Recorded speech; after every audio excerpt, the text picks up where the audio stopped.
Sesión 27. El pájaro y el cielo.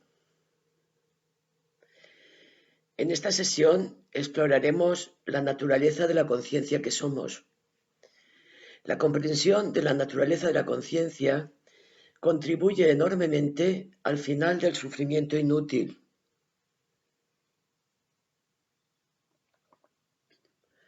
El título de esta sesión encierra un pequeño homenaje a Chögyam Trungpa, el joven maestro tibetano que probablemente más influyó en la expansión del budismo en Estados Unidos durante el siglo pasado.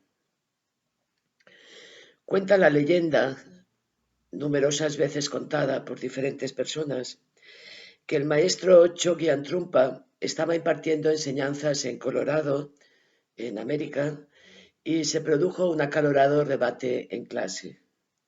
Aquí vamos a abrir un paréntesis para decir que estas enseñanzas tuvieron lugar a finales de los años 60 y 70, en plena revolución hippie de haz el amor y no la guerra. Así es más fácil imaginar la escena y ver el tipo de alumnado que había en la clase. Fin de paréntesis, seguimos.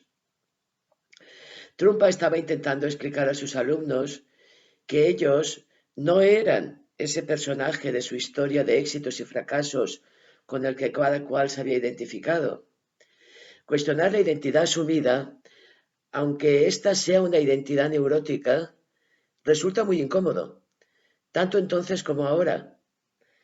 Algunas personas, cuando sienten que su identidad asumida está en entredicho, tienen una sensación parecida a la de estar en arenas movedizas, como si el suelo se abriera, resquebrajándose. Y esta sensación genera mucho miedo y mucha artillería defensiva. Por tanto, no cuesta trabajo imaginar los gestos de protesta e incredulidad de los alumnos. Y en medio del barullo, Trungpa cogió una hoja de papel en blanco y dibujó en ella un dibujo esquemático de un pájaro y le preguntó a los alumnos: ¿qué es esto? Y los alumnos contestaron: es un pájaro. Y Trungpa dijo: no, respuesta incorrecta. La correcta es, lo que se muestra aquí es el cielo con un pájaro volando a través de él. De repente, todo el mundo vio que esta descripción de la imagen era mucho más precisa y adecuada. Fue el fin de la discusión. Los alumnos dejaron de protestar y se callaron.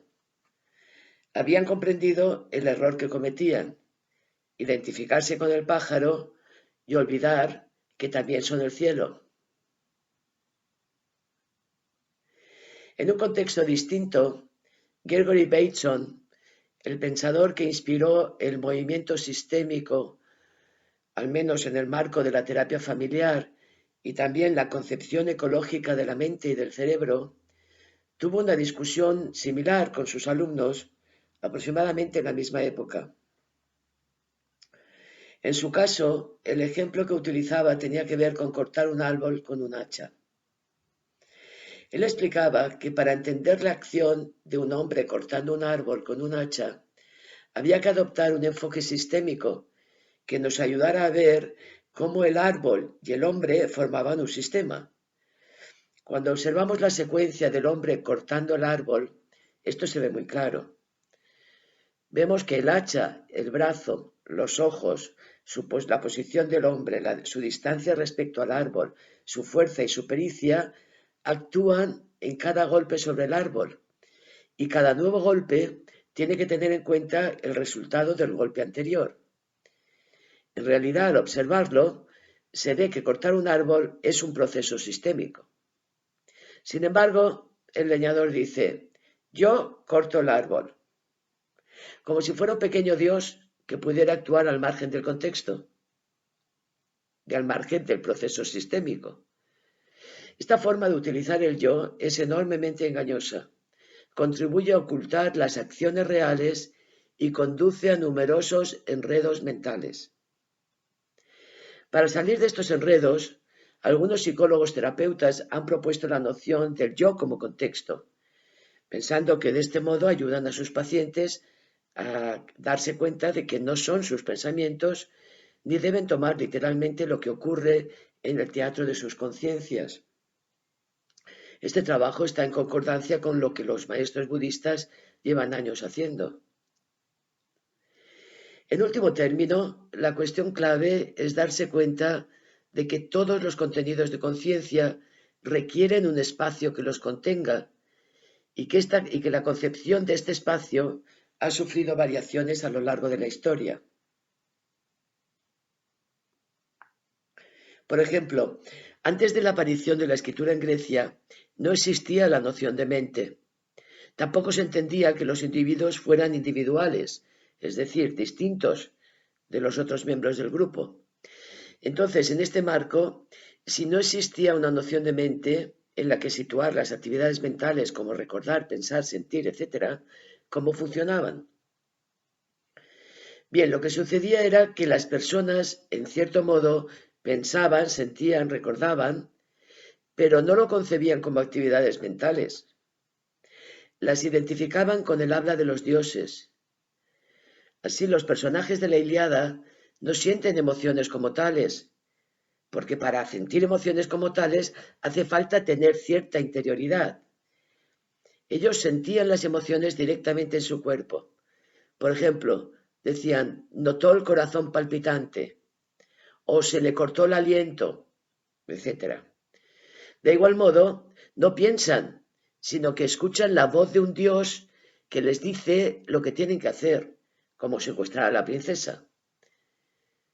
Pero como vimos, gracias al desarrollo de la escritura, tuvo lugar una reestructuración de la conciencia, en la cual muchas actividades pudieron empezar a verse como actividades que eran mentales y sucedían en un nuevo espacio que era interno a los individuos, que podían discrepar y podían pensar sus cosas. Como sabemos, todo ello supuso la ruptura de la unidad orgánica de la vida de la tribu.